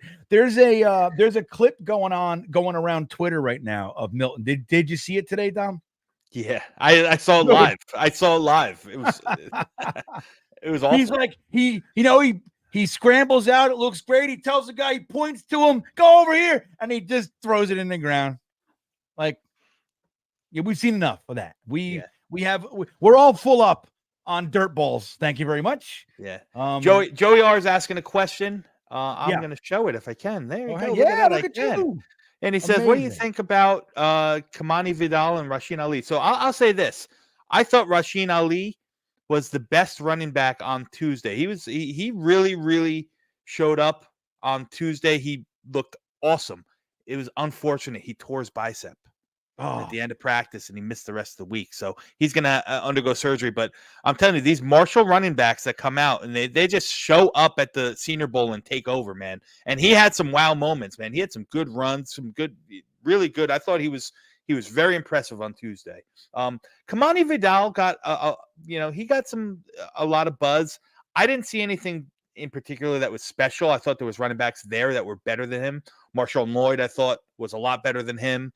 I liked Dylan Laube a lot better than him. I liked Ray Davis a lot better than him. So to me, he just kind of fell in the pack. But Rasheen Ali, it's a shame he got hurt, because I would have loved to see him for another couple of days. That's just the worst, man. I hate seeing guys, as far as football and the draft and this part of the offseason is concerned, nothing bothers me more than these kids getting hurt now. I hate it. Who was the safety that we all liked last year that got hurt? He was at the Senior Bowl. What the hell was his name? The safety. Yeah, he was like did he get drafted? Yeah, he got drafted, but he ended up tearing his pec, if I remember correctly, like late in the deal. We got an interview with him, I think. Yeah, J.L. Skinner. J.L. Skinner. That's it. Yeah.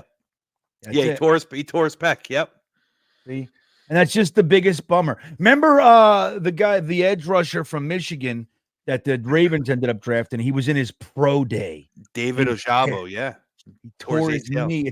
It's heartbreaking, man. Yeah. All right, so let's get this poll up. We are now at pick 187. Let me ask you, are any of the guys from the previous poll there? Is your safety still there? Let's see. And look, by the way, if you look at pick 186, look who took Joe Milton. Wouldn't that be delightful, Dom? The Dolphins went and grabbed they can have them. No, they're not here, but Oladapo is another guy who I thought he played well at the Senior Bowl, but I like this tape. He's a free safety type, plays a little bit of slot, but he's really strong in his run fits too. He can come up and support the run. The kid from Oregon State, I like him out of this group here the most. But it's the pickings are getting thin here at safety. So yeah. Oladapo was a guy I like. Jaheim Bell's a great tight end. He's more of a pass receiver than anything else.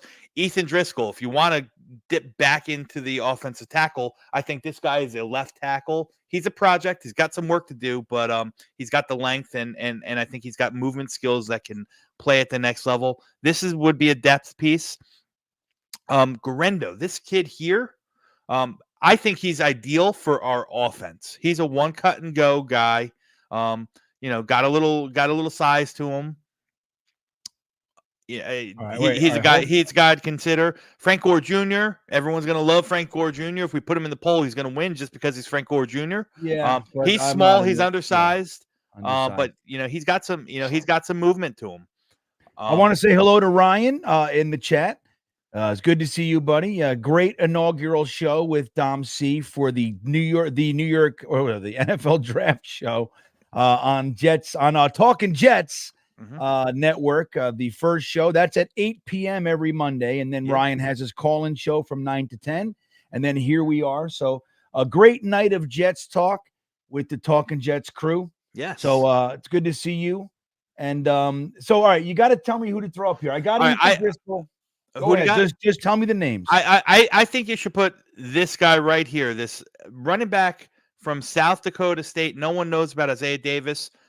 Really big, bruising type of running back, but impressed me in Mobile with his ability to catch the ball. That was the big knock on him, and he showed that he could do it very well. I like this kid as a rotational piece. He's going to get some dirty, those grimy yards that you need. He's a big body, almost 220 pounds. So I like him. There. Yeah, I don't know who else you have on there. I mean, there's guys here that are really good. Jace McClennan's another good guy, probably a little too rich here. Tyron Hopper's a linebacker depth that's pretty good. Javion Cohen, if you want to go to the offensive line again, he's a guy that can play. I don't know if he's. I don't know if got the tackle up there. I got the tackle up there. We got the running back up there. Oladapo, the safety. Yeah, So it's where's he? He's the safety. He is. Yeah, but I want to see how to spell that name. Okay. Oladapo. Yeah, exactly. How it's hard. It's hard, man. Oladapo. All right, we got a safety up there. Now give me one more. I'd put the second safety. I'd put Josh Proctor on here too. I think he's a good player. Proctor. All right, there we go, guys. Now open up Josh Proctor for everybody, just so we can see it. The poll is there. Take a look at some, a little bit of information on Josh Proctor, safety, and I'm going to talk about Jet Engine here. Jet Engine said the worst injury ever was Dakota Fag. It's actually Fag, if I remember correctly. From FSU, career ended at the combine. Man, I don't remember that. But... So here's Proctor's stats. I mean, he shows his versatility. About 300 snaps.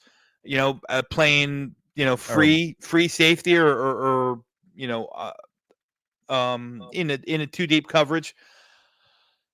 He's got enough size, 6'2", 205. Listen, he's not the fastest. He's not the sleekest in his movement skills, but not many guys in the 6th round you're going to find that are lightning rods. I think he's a good player. I think he's an overall good depth piece. I prefer Oladapo to him, but I don't think he's a bad player at all. We're up here, so let me pick here. All right, go ahead and get your picks in. Everybody got about a minute left. Kareem Carson's. It's good to see you, man. I was waiting. There it is. Horrible. I'll tell you, man, because this draft so far is getting a lot of love. So, it's nice to see that at least somebody's being a pick. We got 4 more picks too. This is going to be slim pickings here, guys. We're gonna move fast. Yeah. So, all right. Hennessy's checking in. Says, let's get Rice Jr., Gore Jr. Is there a Namath Jr.?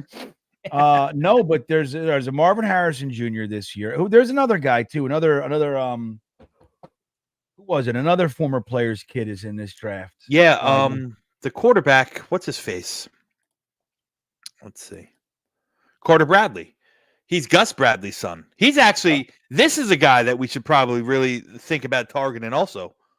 South Alabama kid. He was a transfer. I think he's got enough zip that he can make a career as a backup. I don't know if he's ever starter material. Very similar, he reminds me a lot of Aiden O'Connell from the Raiders, except he's got a little bit more juice behind that arm than Aiden O'Connell does. Yeah, this is who I was thinking. Chris Jenkins. Thank you, yeah. Ryan. Thank you. I'm like, that's not it. It's not him. All right, the poll is over. Let's see who we got. I am ending the poll right now. Ethan Driscoll, offensive tackle.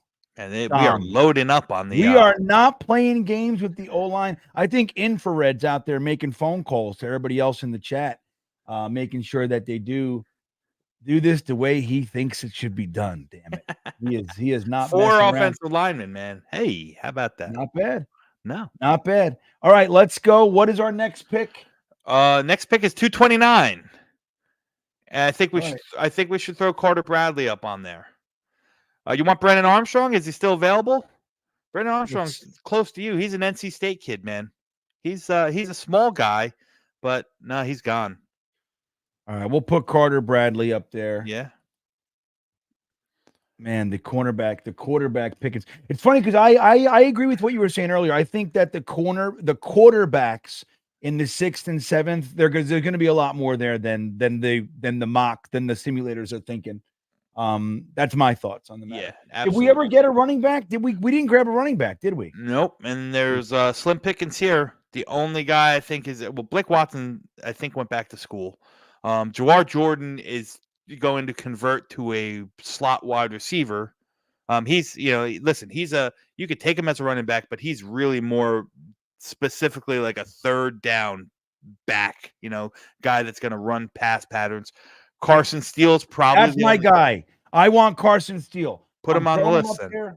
What? You don't like him? He's okay. I like Carson Steele. Everybody start watching Carson Steele. Yeah, there's still some good interior guys. I'm not going to lie. All 5 of these guys will be gone off the board before round 7. All 5 of them. Kingsley. I mispronounce his name. I think it's Ugokin. Yeah, I do it I say it different every time. He played really good. Tanner Bortolini, was hot or cold during the Senior Bowl, but he comes from a Wisconsin offense. I actually interviewed him. He had a lot of praise towards Joe Tippmann in how he developed behind playing next to him behind Joe. There's still a lot of good interior offensive linemen. Tight ends are Brevin Spanford is an anomaly. The guy is almost 6'8", doesn't move very well.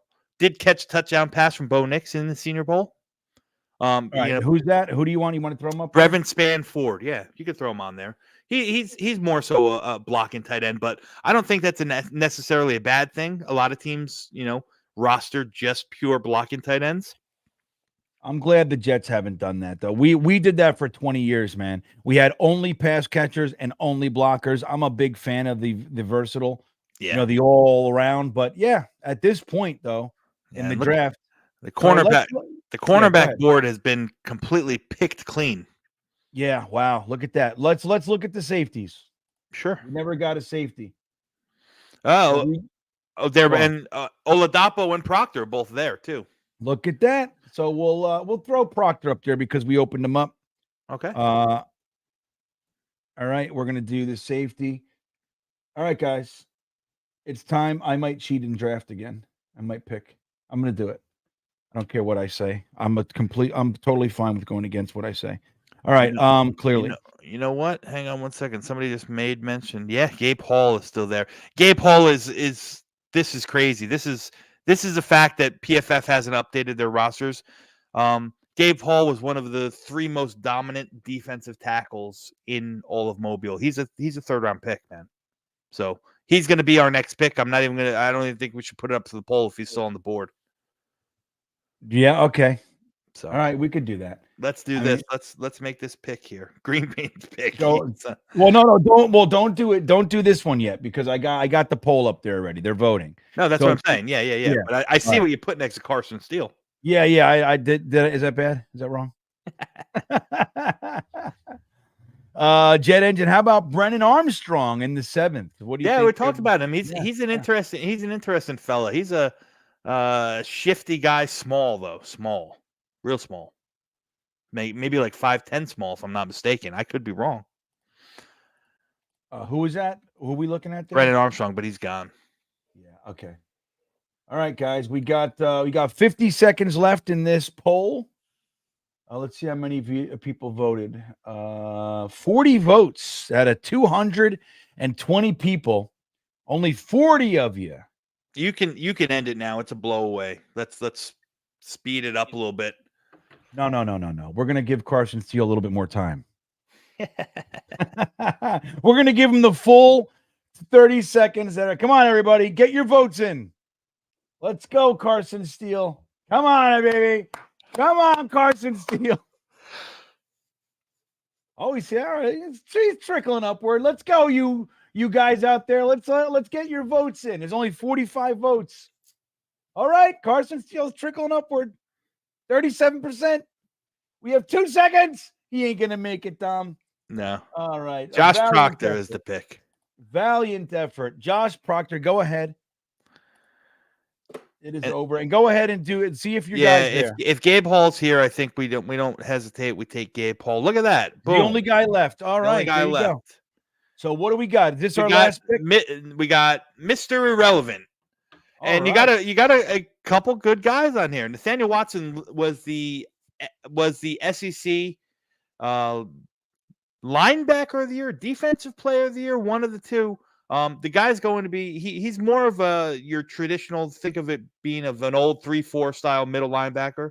Like he's a dog against the run, like physical guy's going to have 120 tackles every year. Not very limber, not very mobile, but he's a 2-down backer, as we used to refer him to. Yeah. Brant Guthrie is a very frail, receiving style tight end. Gonquin has, like I said, he's probably the best talent on the board here.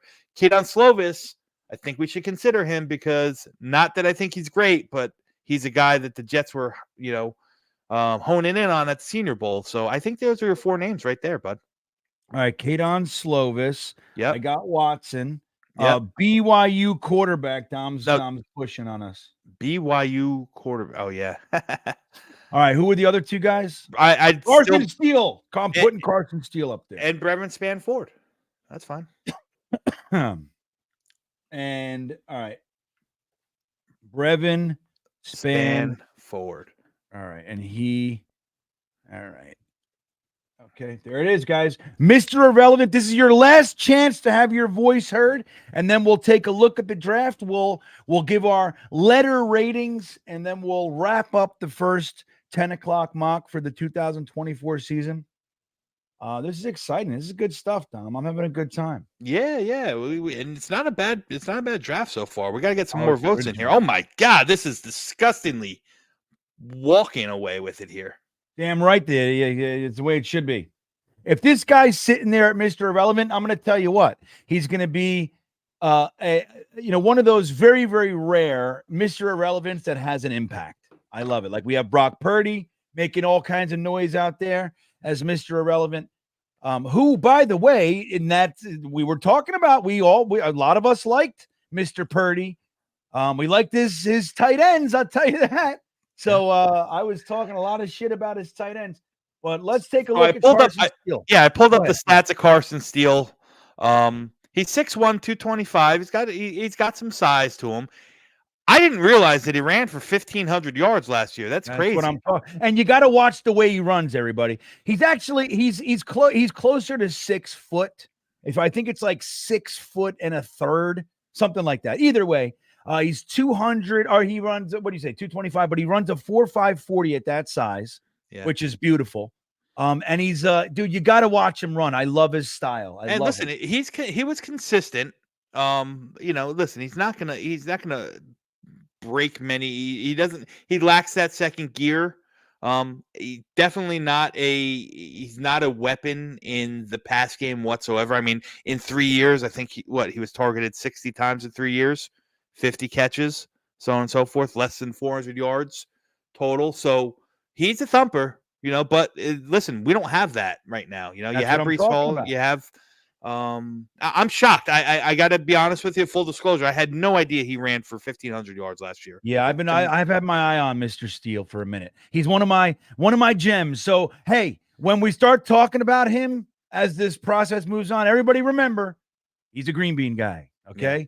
Malik Washington, Carson Steele, these are my guys so far. I'm looking So on we are saying green bean getting his way. Hey, Joey, if it took till Mr. Irrelevant, then shit, man, I should get my way at the 7th round for free, Yeah. Now I'm looking at Not too bad. I'm looking at my draft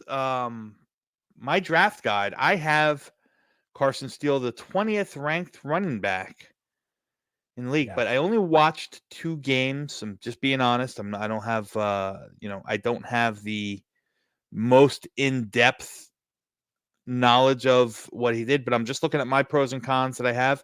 He's a guy, listen, this is one thing that I do like about him. He was on the Feldman's freak list, like squatting 615 pounds, bench presses 415 pounds, power guy. He's built like a sumo wrestler. That's what I have as a note here. I love it, dude. Yeah. See, you like him more than you realize, Dom. Unless sumo wrestler's bad for fucking football, maybe. I don't know. Good vision, light on his feet for a big guy. Lacks explosiveness. Doesn't appear to won't offer anything in natural pass catching skills, but can offer something in pass protection. CUSC. That's what I have in my notes for him. Yeah, and again, look, we're not talking about a first-round running back here, so let's keep things in perspective. This isn't a guy that I'm pounding the table for with pick 51, but I think from the 5th round on, if you're looking for a running back, Carson Steele, you could do a lot worse. Rusty Spooner, by the way, says he's a beast, can catch too. That's enough for me. He's my guy. He's Rusty likes him. I'm in. I am now firm. Let's go ahead. The poll is over, by the way. It's not even close. Carson Steele is a New York Jet. All right. Carson sounds a lot like Sean Green, Jet Engine says. Yeah, I mean, you know what? Sean Green, what a terrible story. I mean, we had so much hope for him. He just ended up fizzling hard. And we got rid of Thomas Jones because we were confident in Sean Green. Then we obviously got LaDainian Tomlinson, but we were confident that Sean Green could take the load. And he looked good for 2 years, 3 maybe. But anyway, okay, let's take a look at our draft, Dom. Yep. Oh, no, that's for so Olu Fashanu was number 10, the left tackle. And then you see we forced the trade through for Bryce Huff for that 2nd rounder, in which we took Cooper Beebe. That PFF does not like that pick. They think they hate it. They overdrafted him. Yeah, they hate Cooper Beebe at 51, which is dumb.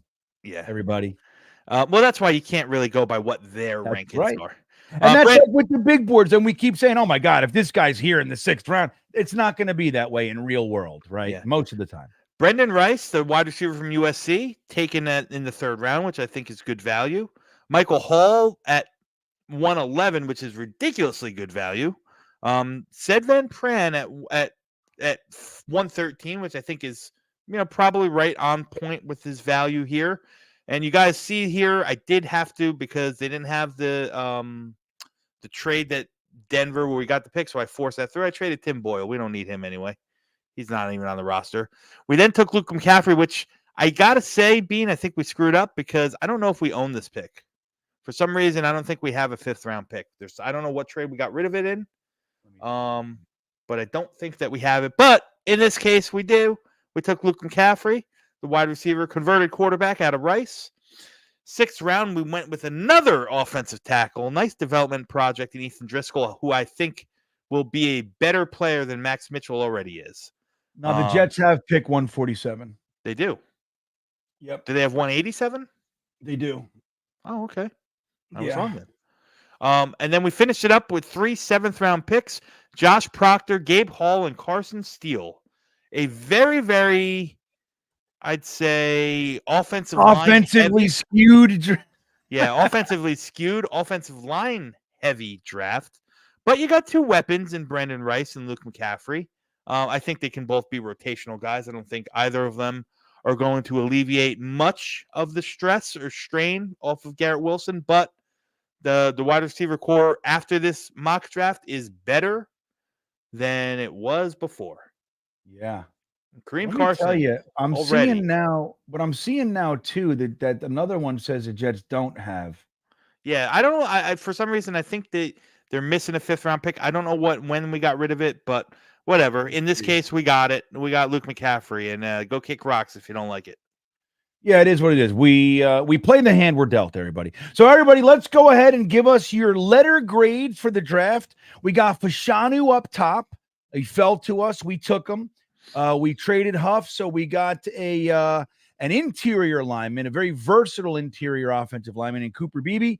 PFF doesn't like it. We do. Brendan Rice, the wide receiver out of USC at pick 72. We went Michael Hall, defensive lineman at pick 111. Got center Cedric Van Pran at pick 113. Again with the who the hell's the guy we traded again? I wiped his name from my head. Who? Jacob Jacob Martin. Right. So we ended up grabbing Luke McCaffrey. Could you scroll up for me, Dom, or scroll down, I should say?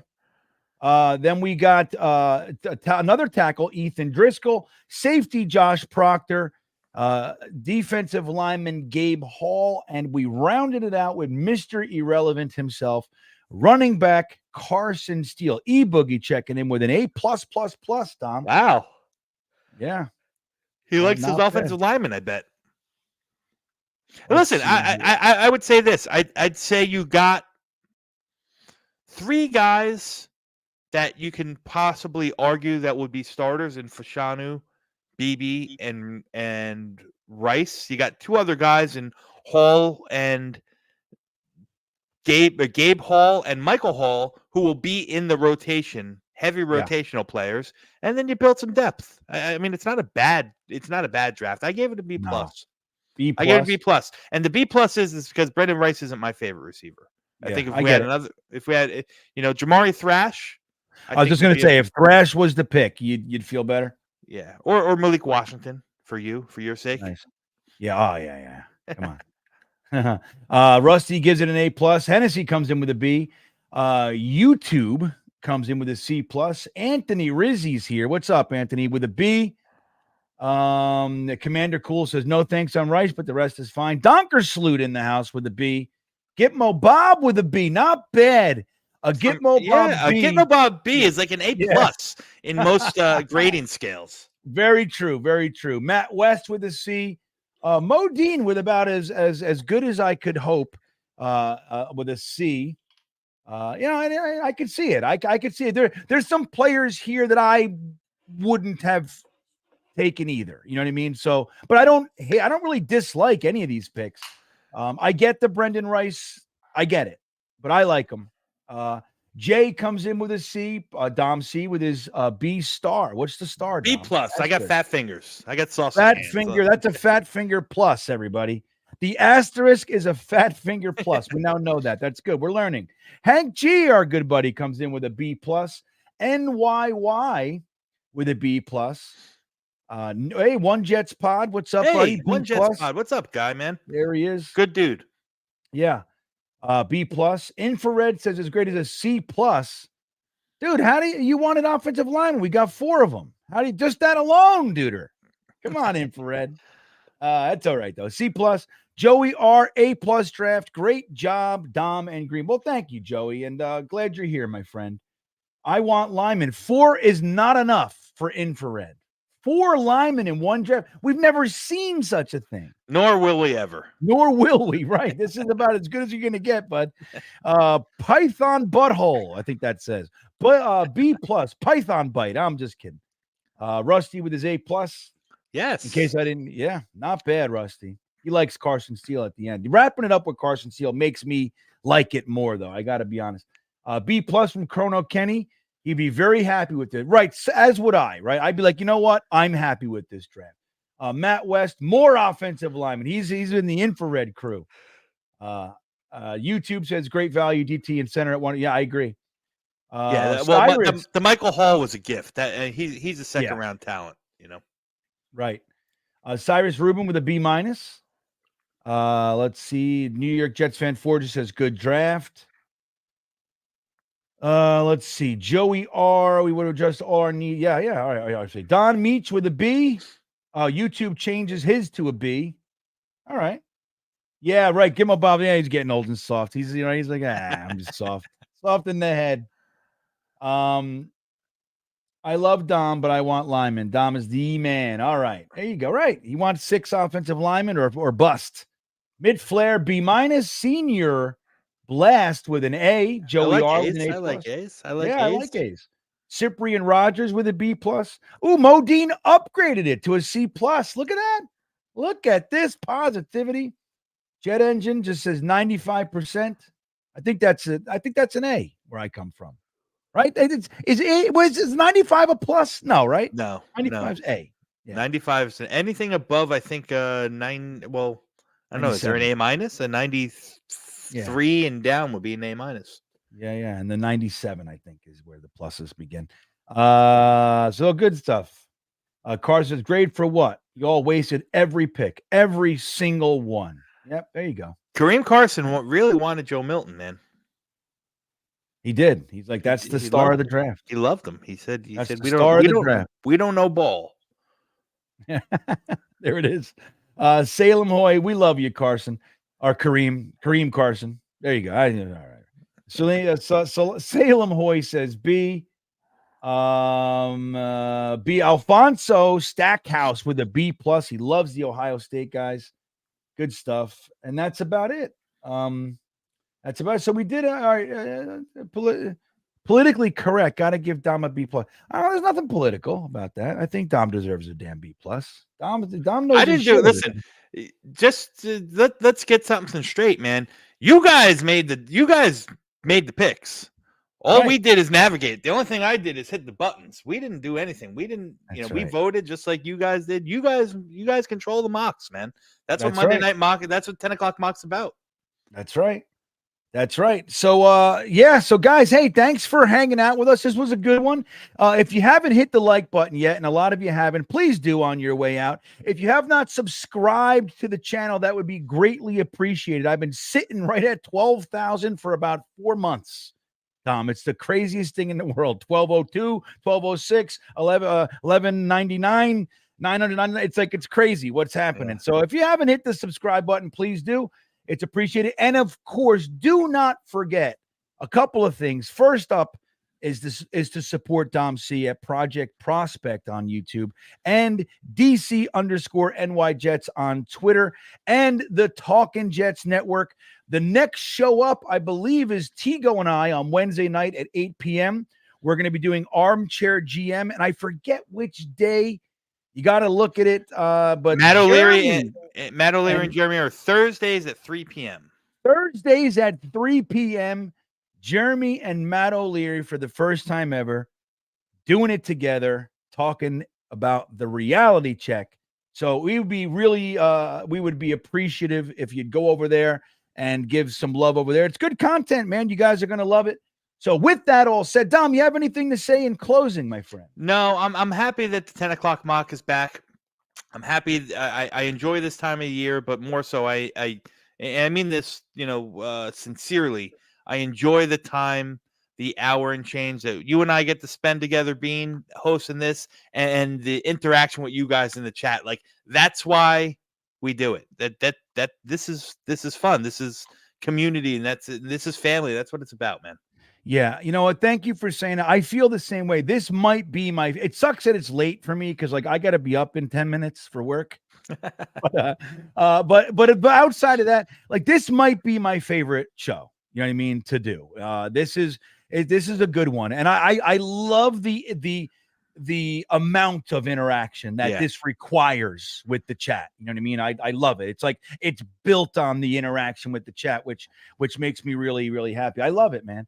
Yeah. And you just watching you kind of grow into this. I mean, look, 10 years ago, you were this. You know what I mean? You were a nerd just by yourself at home doing this shit. Yeah. So it's nice to see kind of everybody get to benefit from your research and everything. So it's a good time. Yeah, guys, we got a lot of content. I mean, I have, like I said, 32 interviews that I have yet to put out onto the social. So there's going to be a lot more Senior Bowl content from what I got, and just a lot more draft related stuff coming forward here on on Talking Jets Network and on my my little brand new minuscule channel.